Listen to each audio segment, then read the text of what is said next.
Hello दोस्तों, अब हम लोग मुद्रास्फीति क्या है, मुद्रास्फीति कैसे गणना की जाती है, उसका प्रभाव क्या है, उसके प्रकार क्या है, पिछले लेक्चर में पढ़े।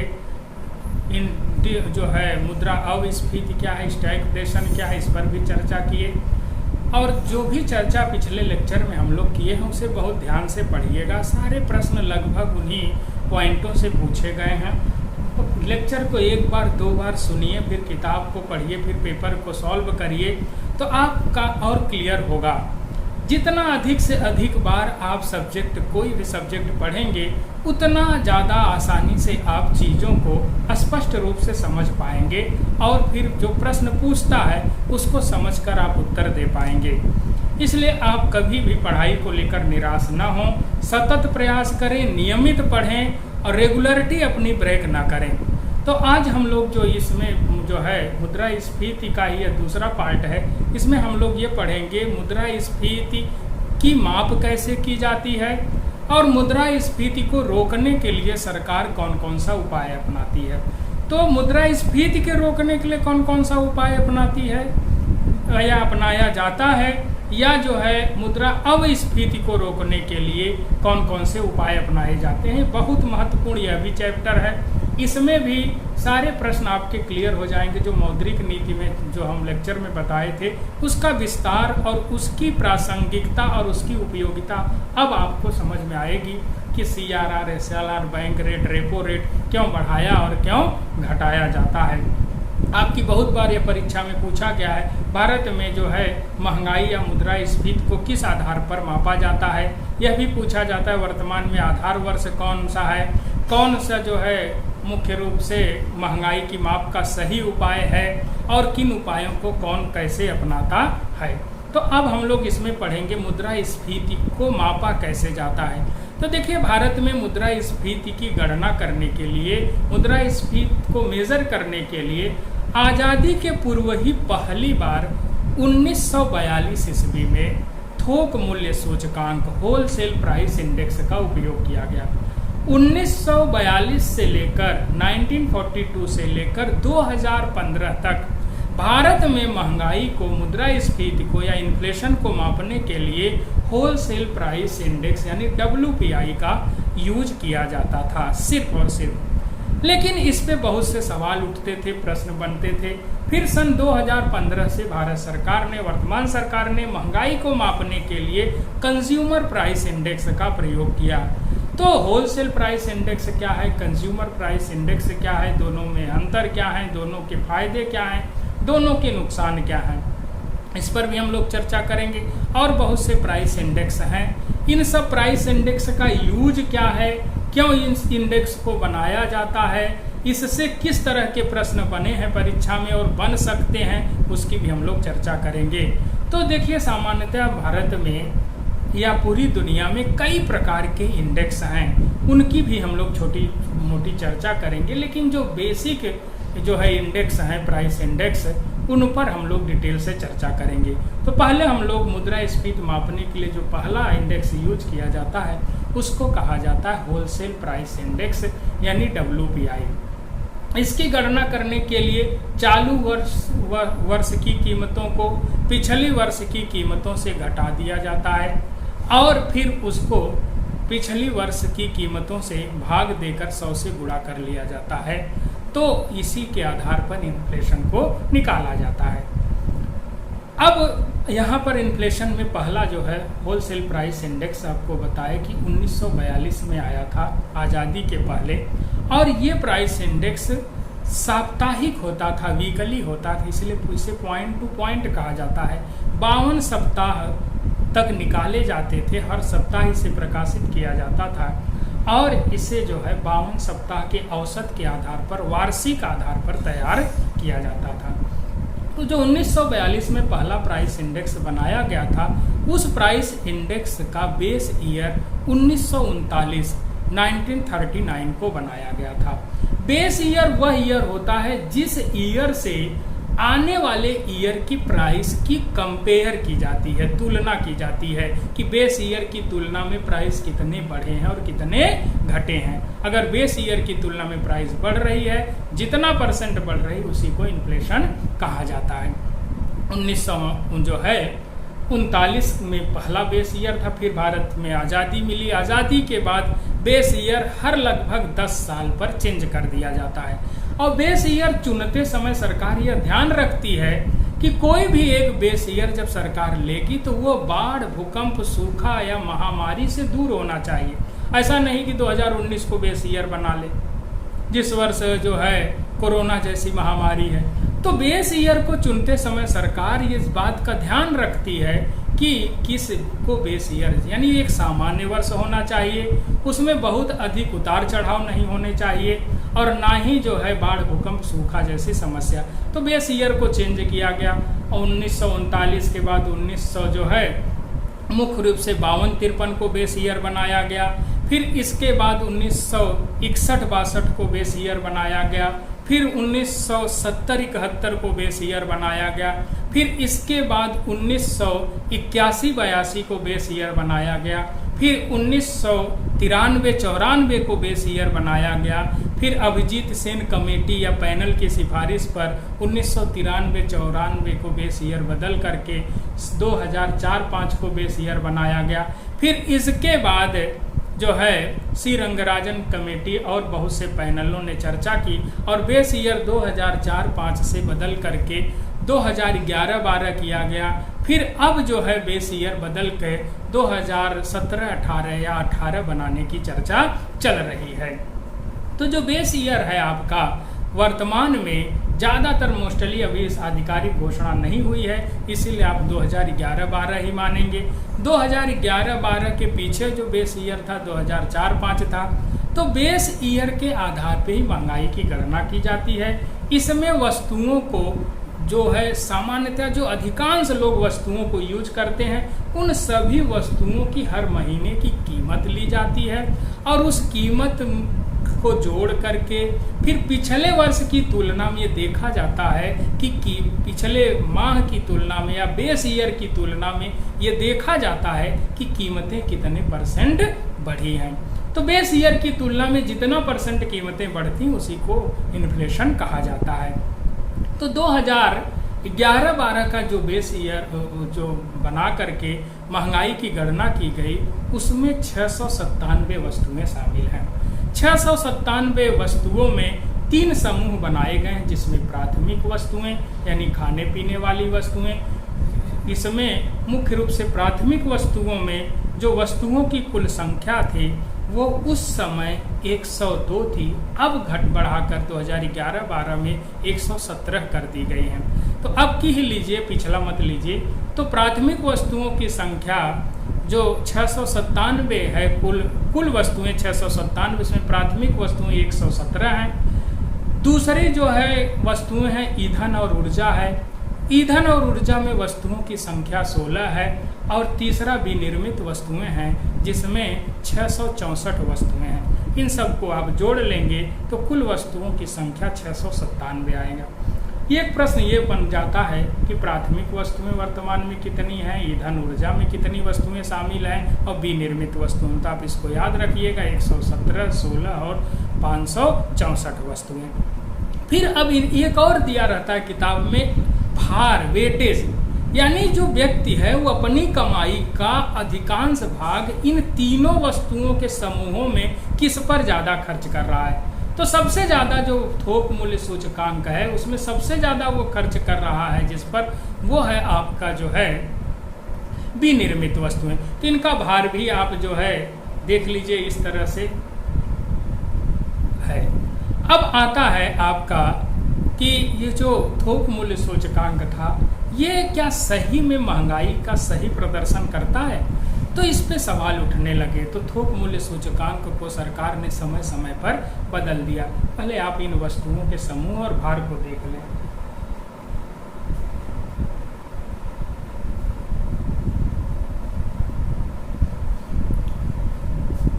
तो ऐसे में जब भार और इनकी संख्या देखी गई तो अर्थशास्त्रियों ने देखा कि वास्तव में जो थोक मूल्य सूचकांक है वो मंडी भाव को लेता है, यानी मंडी में जिस रेट पर सामान बिक रहा है उस रेट को लेकर के होलसेल प्राइस इंडेक्स बनाई जा रही है। तो ये महंगाई का सही प्रतिनिधित्व नहीं कर रहा है, इसीलिए इसको दूर करने के लिए भारत में 2010 के बाद से प्रोसेस शुरू हुए और 2015 से भारत सरकार ने उपभोक्ता मूल्य सूचकांक का प्रकाशन शुरू किया, जिसको कहा गया consumer price index. Consumer price index को सीपीआई आप कहेंगे। सीपीआई का जो बेस ईयर पहले जो है 2010 बनाया गया था, अब बदल के 2012 कर दिया गया है और बदल कर जो है पूरी चर्चा चल रही है कि सीपीआई का बेस ईयर 2018 कर दिया जाएगा। तो बेस ईयर 2010 से 12 से 18 की संभावना है, 12 ही मान के चलिए।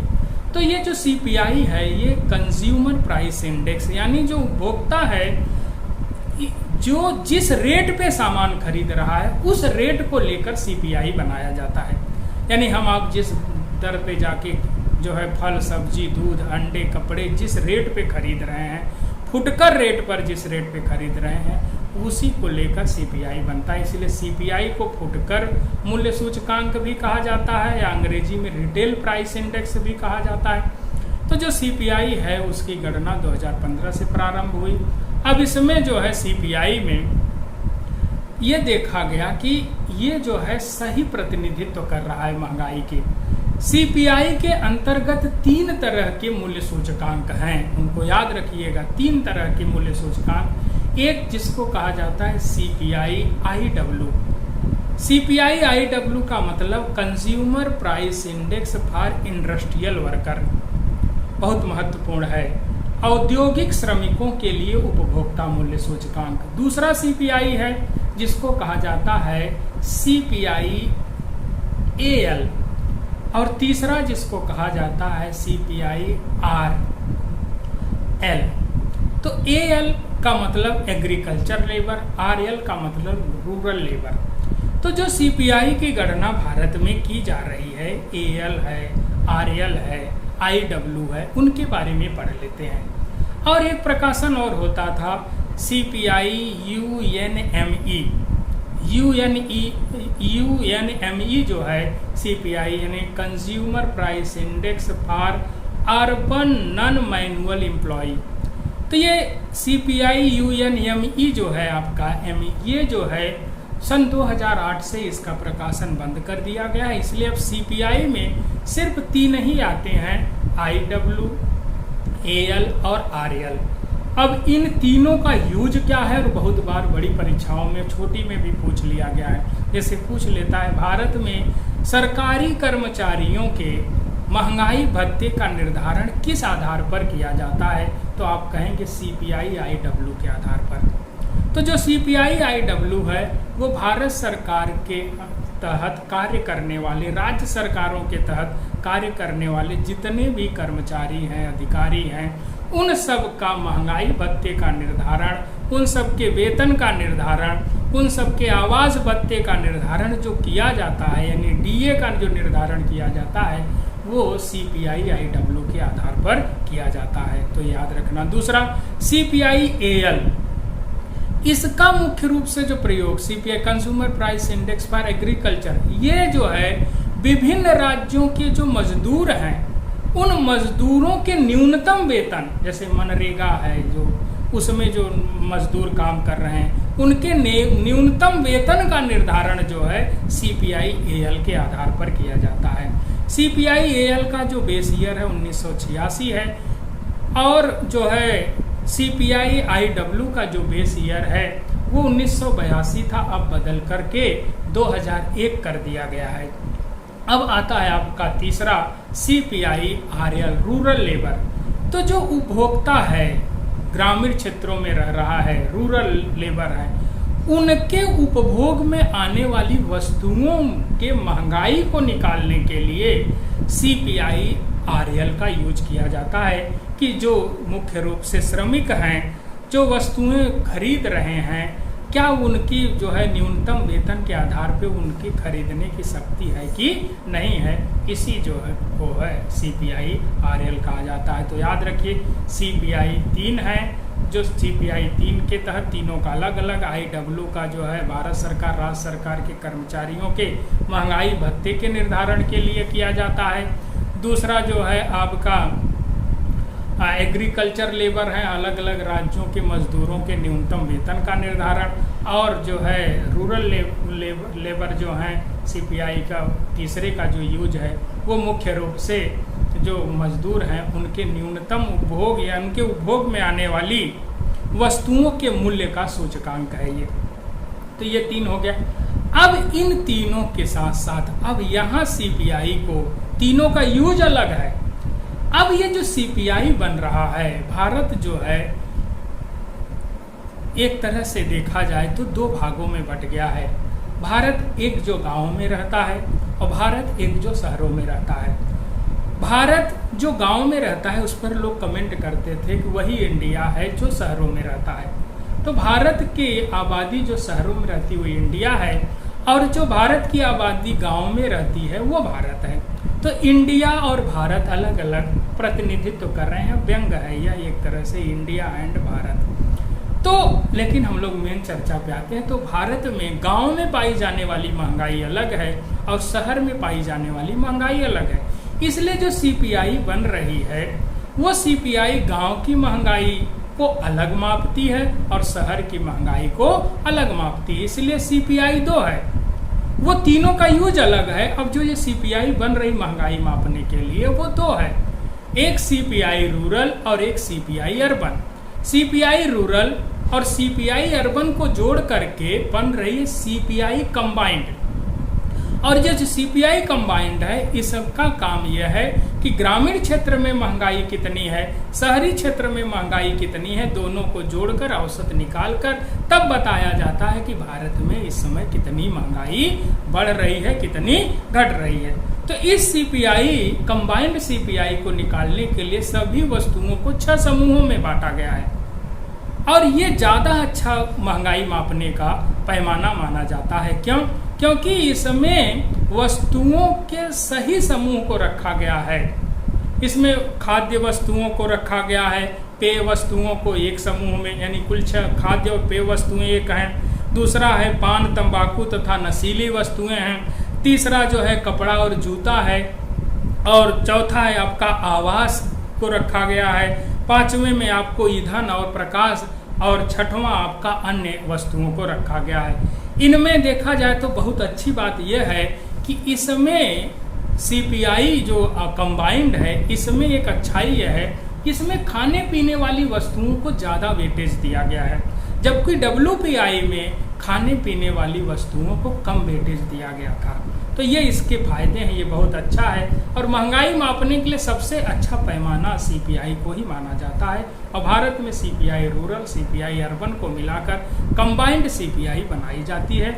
और अब मासिक आधार पर 2015 से, ध्यान रहे 2015 के पूर्व महंगाई साप्ताहिक आधार पर व्यक्त होती थी, लेकिन अब महंगाई जो है मासिक आधार पर व्यक्त होती है। और हर महीने में आप हर सप्ताह, हर महीने के दूसरे सप्ताह में न्यूज़पेपर में, न्यूज़ में पढ़ेंगे कि महंगाई इतने % बढ़ गई या घट गई। तो ये मासिक आधार पर आपके यहाँ महंगाई आती है। और भी महंगाई मापने के बहुत से जो है उपाय हैं। अब देखिए, सेवा मूल्य सूचकांक, बहुत से अर्थशास्त्री वो कहते हैं कि भारत की राष्ट्रीय आय में सेवा क्षेत्र का योगदान सबसे ज़्यादा है, और आप भी अर्थशास्त्र पढ़ रहे हैं, जानते हैं। तो ऐसे में सेवाओं के मूल्य में होने वाले परिवर्तन के आधार पर सेवा मूल्य सूचकांक को भी बनाया जाना चाहिए, परंतु आज तक भारत में सर्विस प्राइस इंडेक्स का प्रकाशन नहीं हुआ। एक और इंडेक्स होता है जिसको कहा जाता है रियल एस्टेट या जो है housing price index. Real estate या हाउसिंग प्राइस इंडेक्स, जिसको जो है नेशनल हाउसिंग बैंक द्वारा सन 2007 में प्रकाशित किया गया था। इसमें 15 जो है शहरों में होने वाली कीमतों में वृद्धि को लिया गया है। जो 15 शहर हैं 10 लाख से अधिक आबादी वाले, उन 15 शहरों के आवास की कीमतों में, किराया में जो वृद्धि है उसे जो है हाउसिंग प्राइस इंडेक्स के थ्रू दिखाया जाता है और 6 महीने पर दिखाया जाता है। यह भी बहुत औचित्य नहीं रख पा रहा है, क्योंकि इसका समय समय पर ज़रूरत के हिसाब पे प्रकाशन नहीं हो रहा है। तो ये पूछता है हाउसिंग प्राइस इंडेक्स को कौन प्रकाशित करता है, तो आप बताएंगे नेशनल हाउसिंग बैंक है। कब प्रकाशन हुआ? 2007 में प्रकाशन हुआ। किन शहरों को लेते हैं इसमें? तो इसमें मुख्य रूप से 10 लाख से अधिक आबादी वाले शहर हैं। कितने शहरों को लिया गया? अभी तक मात्र 15 शहरों को लेकर प्रकाशित हो रहा है ये। इसी को रेसिडेक्स भी कहते हैं, रेसिडेंशियल इंडेक्स, रेसिडेक्स भी।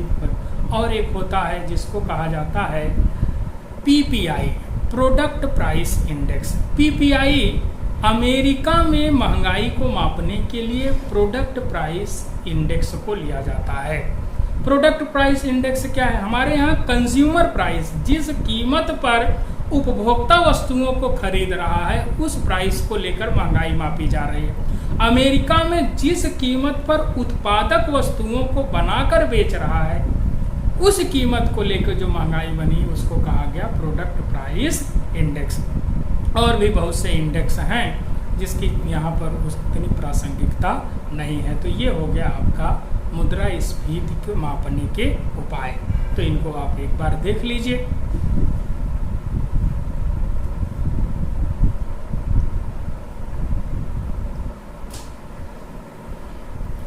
अब हम लोग देखेंगे मुद्रास्फीति रोकने के उपाय। तो देखिए मुद्रास्फीति यानी महंगाई को रोकने के लिए मुख्य रूप से 3 उपाय अपनाए जाते हैं किसी भी देश में। भारत हो चाहे दुनिया का कोई भी देश हो, वो मुद्रास्फीति यानी इन्फ्लेशन और डिफ्लेशन को रोकने के लिए कई उपाय। तो पहले हम लोग इन्फ्लेशन रोकने के उपाय, यहाँ से भी खूब प्रश्न बन रहा है। तो इन्फ्लेशन रोकने का जो उपाय है, पहला उपाय जिसको कहा जाता है मौद्रिक उपाय या जिसको कहा जाता है मौद्रिक नीति। दूसरा जिसको राजकोषीय उपाय यानी फिस्कल पॉलिसी। तीसरा जिसको अन्य उपाय। तो यहाँ पर एक प्रश्न और बन गया कि मौद्रिक नीति कौन बनाता है, तो आप उत्तर देंगे आरबीआई। राजकोषीय नीति कौन बनाता है, तो आप उत्तर देंगे सरकार, भारत सरकार और राज्य सरकारें। अन्य उपाय दोनों मिल करके। तो मौद्रिक उपाय में हम लोग पिछले लेक्चर में पढ़े थे bank rate, repo rate, reverse repo rate, CRR, SLR क्या होता है, ओपन मार्केट। तो उनका उपयोग यहाँ पर है। जब देखिए देश के अंदर महंगाई बहुत बढ़ जाती है तो उसे रोकने के लिए आरबीआई मॉनेटरी पॉलिसी यूज करता है। और मॉनेटरी पॉलिसी में पहला उपाय होता है बैंक रेट। तो बैंक रेट को आरबीआई बढ़ा देता है। जब बैंक रेट बढ़ा देता है तो आरबीआई से जो बैंक उधार लेगा उसको महंगे ब्याज की दर पर ऋण मिलेगा। जब महंगे ब्याज की दर पर ऋण मिलेगा तो वो जो जनता को लोन देगा उसकी ब्याज दर बढ़ा देगा। तो बैंक ब्याज दर बढ़ा देगा तो लोन महंगा हो जाएगा, तो लोन लेने वालों की संख्या कम हो जाएगी। लोन लेने वालों की संख्या जब कम होगी तो ऐसी स्थिति में लोगों के पास पैसे कम आएंगे। लोगों के पास पैसे कम आएंगे तो डिमांड कम होगी। डिमांड कम होगी तो प्राइस कम होगी। प्राइस कम होने का मतलब महंगाई कम हो गई। तो ये चक्रीय जो है प्रभाव उत्पन्न करने के लिए आरबीआई मुख्य रूप से महंगाई रोकने के लिए मॉनेटरी पॉलिसी जो अपनाती है उसमें बैंक रेट को घटा देगी। बैंक रेट ही नहीं, सभी रेट को बैंक रेट को घटा नहीं, बैंक रेट को बढ़ा देगी। तो ध्यान रहे कि मौद्रिक नीति में जब जो होती है वो सभी दरों को बढ़ा देगी। इतना याद रखिए, एकदम कंफ्यूज मत होइएगा इस मैटर को लेके।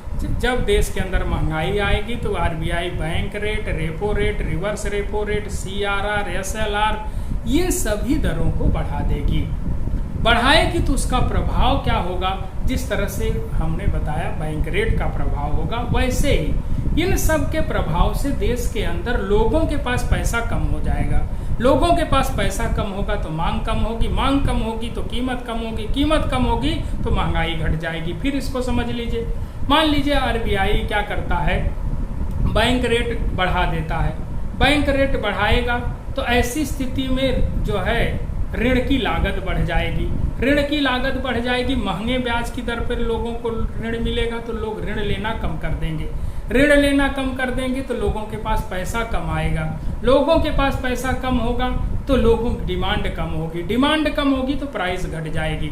और इन्फ्लेशन में हम लोग देखें कि डिमांड ज़्यादा हो जाती है और सप्लाई कम होती है तो प्राइस बढ़ जाती है।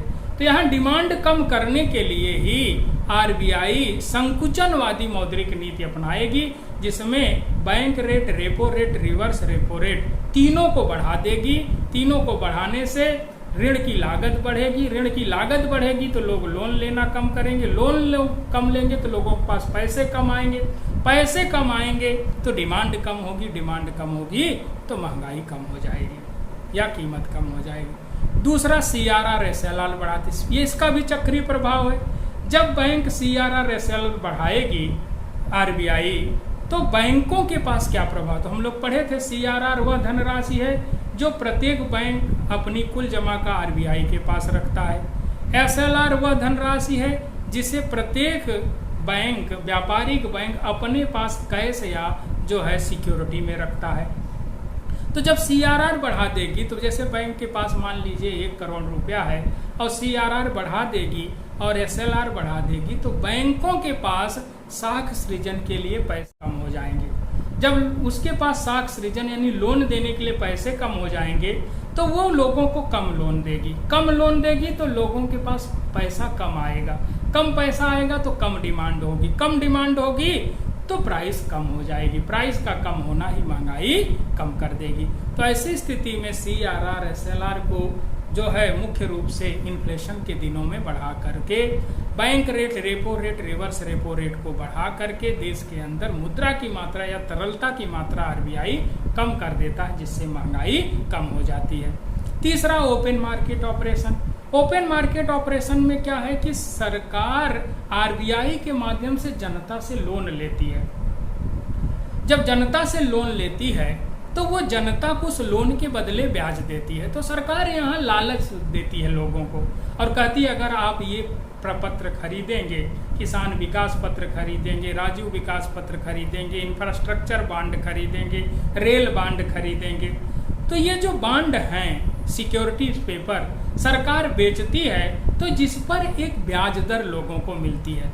तो बैंकों से ज़्यादा ब्याज सरकार देती है तो लोग लालच में आकर के सरकार के बांड खरीदते हैं और जनता के पैसे सरकार के पास पहुंच जाते हैं। तो जब ज़्यादा से ज़्यादा लोग बांड खरीद लेंगे तो लोगों के पास पैसे कम हो जाएंगे, पैसे कम होंगे यानी मुद्रा की मात्रा कम होगी, मुद्रा की मात्रा कम होगी, डिमांड कम होगी, डिमांड कम होगी तो प्राइस कम होगी, प्राइस कम होगी तो महंगाई कम होगी। तो ध्यान रहे, ये भी प्रश्न पूछता है कि जब देश के अंदर इन्फ्लेशन आता है तो आरबीआई बांड बेचती है कि खरीदती है, तो आप उत्तर देंगे महंगाई के दिनों में, इन्फ्लेशन के दिनों में आरबीआई बांड बेचती है और लोग खरीदते हैं, जिससे लोगों का पैसा आरबीआई के पास या सरकार के पास चला जाता है।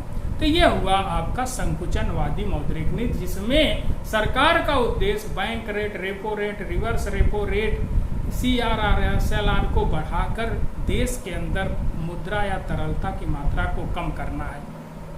और जब मुद्रा तरलता की मात्रा कम होगी, डिमांड कम होगी, डिमांड कम होगी तो प्राइस कम होगी, प्राइस कम होगी तो महंगाई कम होगी। तो ये स्थिति है। तो ध्यान रहे, पूछता है महंगाई के दिनों में क्या जो है करती है आरबीआई, तो ध्यान रहे बस इतना ही बताइएगा, सभी दरों को बढ़ा देगी। और बांड खरीदती है कि बेचती है, तो आरबीआई बांड बेचती है, आरबीआई और सरकार द्वारा बांड बेचा जाता है। अब इसका जस्ट उल्टा प्रभाव जो है मुद्रा अस्फीति यानी डिफ्लेशन में होगा। अब आता है राजकोषीय उपाय। राजकोषीय उपाय कौन बनाता है ये भी पूछता है। मौद्रिक उपाय आरबीआई बनाती है, राजकोषीय उपाय सरकार। सरकार क्या करती है, बजट जो है संतुलित बजट बनाती है, यानी सरकार बचत का बजट बनाती है, जो पिछले लेक्चर में बताए, यानी सरकार की आय ज़्यादा और व्यय कम हो जाता है। तो ऐसी स्थिति में बचत का बजट आता है, लोगों के पास पैसे कम होंगे, डिमांड कम होगी, प्राइस कम होगी। दूसरा, सरकार क्या करती है, लोगों पर प्रगतिशील कर लगा देती है, जो पैसे वाले लोग हैं उन पर ज़्यादा ऊंची दर से टैक्स लगा देती है, जिससे उनके पास पैसा या मुद्रा की मात्रा कम हो जाती है। तीसरा उपाय क्या करती है, सरकार वस्तुओं और सेवाओं पे लगने वाले कर की दर घटा देती, यानी जीएसटी की दर को घटा देगी। जैसे पेट्रोल डीजल पर रेट घटा दी सरकार ने, जीएसटी को घटा दी, अपने केंद्रीय शुल्क को घटा दिए, तो इसका नतीजा ये हुआ पेट्रोल डीजल के दाम क्या हुए, कम हुए। 2 बार आप देखे हैं इस पर, जब महंगाई बहुत आ जाती है। तो सरकार प्रत्यक्ष करों के संदर्भ में प्रगतिशील करारोपण करती है, यानी बढ़ती दर से कर लगाती है। अप्रत्यक्ष करों के तहत वो करों की दर को क्या करती है, घटा देती है। अगला उपाय क्या करती है, सरकार राशनिंग करती है। राशनिंग का मतलब सरकार सस्ते गल्ले की दुकान के माध्यम से या शहरों में ट्रक बस लगा करके आलू प्याज दाल और तेल गरीबों को कम कीमत पर बेचती है, ताकि गरीब जो है महंगाई की मार से बच सके। अगला सरकार क्या राजकोषीय उपाय अपनाती है, इसमें सरकार मुख्य रूप से काला बाजारी पर नियंत्रण करती है, ताकि जो है महंगाई को कंट्रोल किया जा सके। और उपाय क्या अपना सकती है सरकार, जब देख रही है कि हर साल आलू प्याज के दाम गर्मियों में बढ़ जाते हैं, तो सरकार उत्पादन को प्रोत्साहित करेगी, किसानों को सस्ती ब्याज की दर पर लोन देगी, किसानों को बीज मुफ्त में देगी, बिजली पानी की मुफ्त कर देगी और उत्पादन को प्रोत्साहित करेगी और न्यूनतम कीमत एमएसपी पर खरीदेगी, ताकि किसानों को नुकसान ना हो और उपभोक्ताओं को कम से कम कीमत पर जो है आवश्यक खाद्य वस्तुएं उपलब्ध कराई जा सके।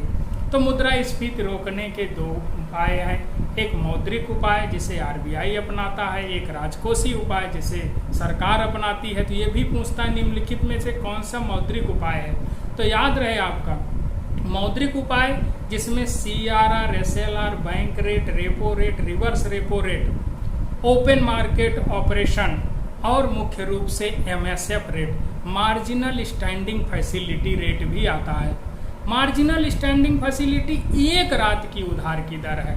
अब कोई भी बैंक अपनी कुल जमा का 1% तक आरबीआई से 1 रात के लिए उधार ले सकता है, यानी 24 घंटे के लिए। इस उधार पर MSF रेट जो होता है, मार्जिनल स्टैंडिंग फैसिलिटी रेट, इस पर जब उधार कोई बैंक लेता है आरबीआई से, तो इसके बदले कोई सिक्योरिटी उसे नहीं रखनी पड़ती है, इसीलिए इसको मार्जिनल स्टैंडिंग फैसिलिटी रेट कहा गया है। सीमांत स्थायी सुविधा दर हिंदी में कहते हैं। तो अब आप कहोगे अब जो है मौद्रिक नीति और दूसरा आपका राजकोषीय नीति जो सरकार बनाती है, जिसमें बजट आता है, कर आते हैं, और अन्य उपाय में सरकार जो है वो राशनिंग करती है, आयात को बढ़ाती है, निर्यात को प्रतिबंधित करती है सरकार, उत्पादन को प्रोत्साहित करती है सरकार, जिससे जो है देश में महंगाई को रोका जा सके। इस तरह से मुद्रास्फीति और की माप, उसके रोकने के उपाय। अब आता है मुद्रा अस्फीति। तो जो उपाय आप मुद्रास्फीति रोकने के लिए पढ़े हैं,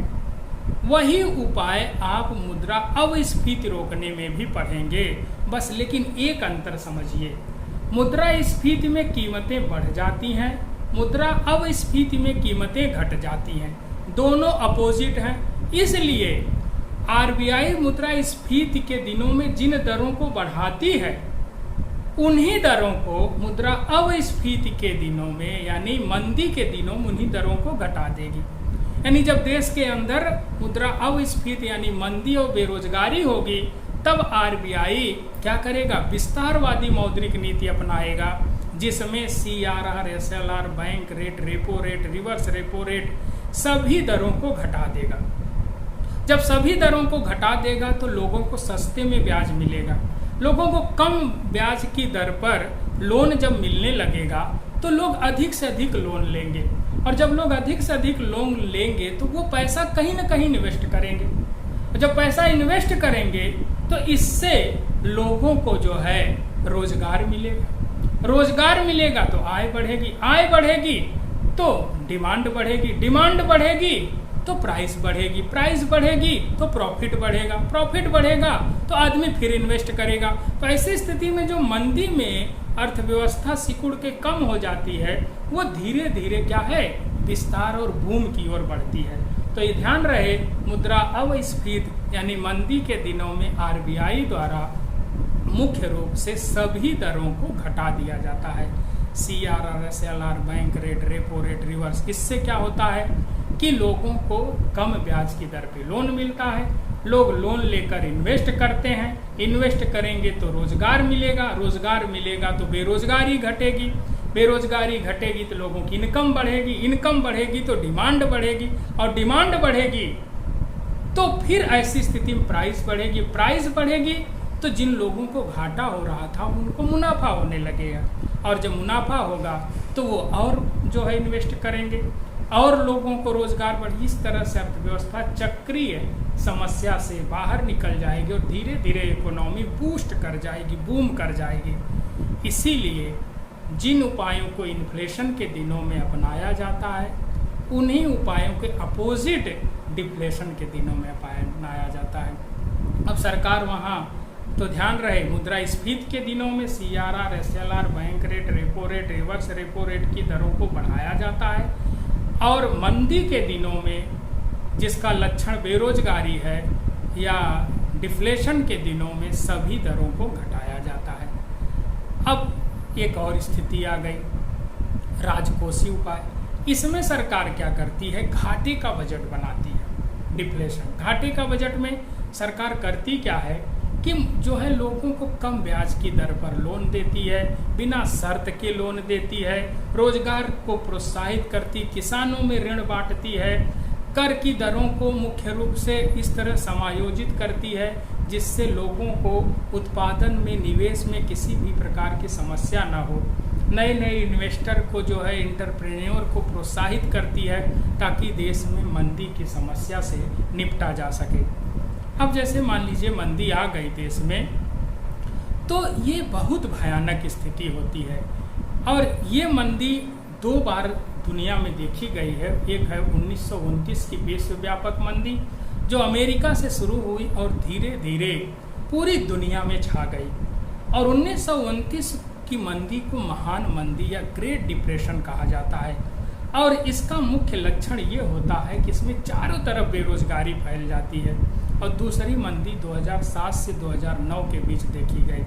तो जब 2007 से 9 के बीच देखी गई तब भी दुनिया में चारों तरफ बेरोजगारी फैल गई, लेकिन मनमोहन सिंह की सूझबूझ के कारण यह मंदी जो है बहुत ज़्यादा भारत को प्रभावित नहीं कर पाई। उसका कारण यह था कि उन्होंने लोगों को मनरेगा में 100 दिन का गारंटी युक्त रोजगार उपलब्ध कराने का प्रावधान कर दिया। इसकी सराहना IMF और विश्व बैंक ने भी किया कि मनमोहन सिंह ने बहुत ही सूझबूझ और रणनीति से अपने देश को मंदी से 2007-8 से 9 की मंदी को बचा लिया। मंदी बहुत भयानक होती है। मंदी के दिनों में लोग करते क्या हैं, मजदूरी की दर घटा देते हैं, क्योंकि जब लोगों की कीमतें घट जाती वस्तुओं की तो लोग सोचते मजदूरी घटा देंगे तो ऐसी स्थिति में जो है लागत कम हो जाएगी तो लाभ बढ़ जाएगा। लेकिन इसका एक व्यक्ति के लिए तो फायदेमंद हो सकता है, पूरी इकोनॉमी के लिए फायदेमंद नहीं हो सकता। इसीलिए 1929 में जब मंदी आई तो सभी देश के उद्योगपतियों ने क्या किया, मजदूरों की छटनी की और जो मजदूर बचे थे उनकी मजदूरी घटा दी। मजदूरी घटी तो कुछ दिन बाद और बेरोजगारी फैल गई। लोगों को समझ में नहीं आ रहा था यार कौन सी समस्या आ गई कि लागत कम हुई तो ऐसी स्थिति में कीमत जो है कम होगी तो डिमांड बढ़ जाएगी, डिमांड बढ़ेगी तो जो है देश की इकोनॉमी सही हो जाएगी। लेकिन उल्टा हुआ, मजदूरों की मजदूरी कम करने के बाद 6 महीने बाद फिर और डिमांड कम हो गई। तब ऐसी स्थिति में जॉन मेनॉर्ड किन्स ने 1936 में किताब लिखी और उसमें लिखा general theory of employment, interest and money, और उन्होंने कहा द कास्ट ऑफ प्रोडक्शन जो है यानी जो है वो आप जिस तरह सोच रहे हैं उस तरह से नहीं है। तो उन्होंने कहा इसको बड़े अच्छे ढंग से उसकी पुस्तक में, the wage are not only cost of production but it's also income of working group. यानी जो मजदूरी है वो सिर्फ और सिर्फ वस्तु की लागत ही नहीं है बल्कि यह मजदूर वर्ग की आय भी है।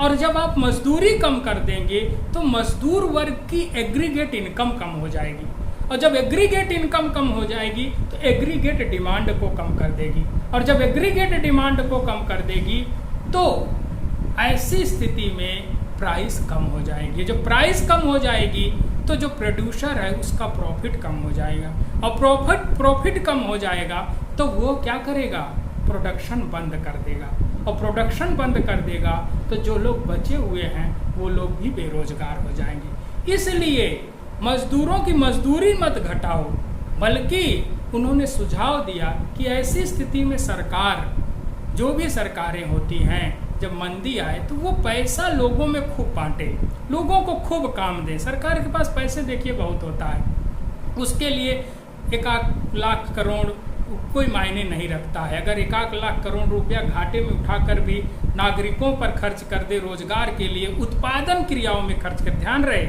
जब भी सरकार पैसा खर्च करे वो उत्पादन क्रिया में, प्रोडक्शन एक्टिविटीज में खर्च करे, न कि प्रदर्शन की वस्तुओं पर।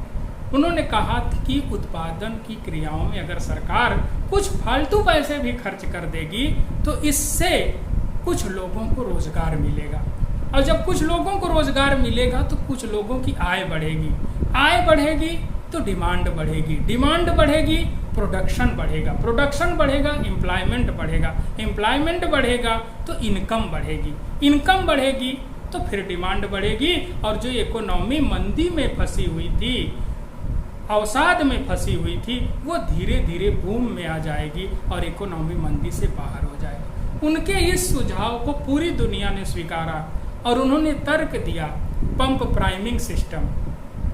पंप प्राइमिंग सिस्टम को उन्होंने एक हैंड पाइप से उदाहरण दिया, कहा जैसे कोई हैंड पाइप है, वो जो पानी जब देती है तो कभी कभी हैंड पाइप पानी छोड़ देती है, तो ऐसी स्थिति में गांव वाले या लोग क्या करते हैं कि 1-2 लोटा पानी उस हैंड पाइप में ऊपर से डालते हैं, फिर हैंड पाइप चलाते हैं और धीरे धीरे वो फिर पानी देने लगती है और कंटिन्यूटी बन जाती है और पानी देने लगती है। उसी तरह इकोनॉमी में भी जब देश में इकोनॉमी मंदी में चली जाती है तो सर्कुलेशन ठप हो जाता है।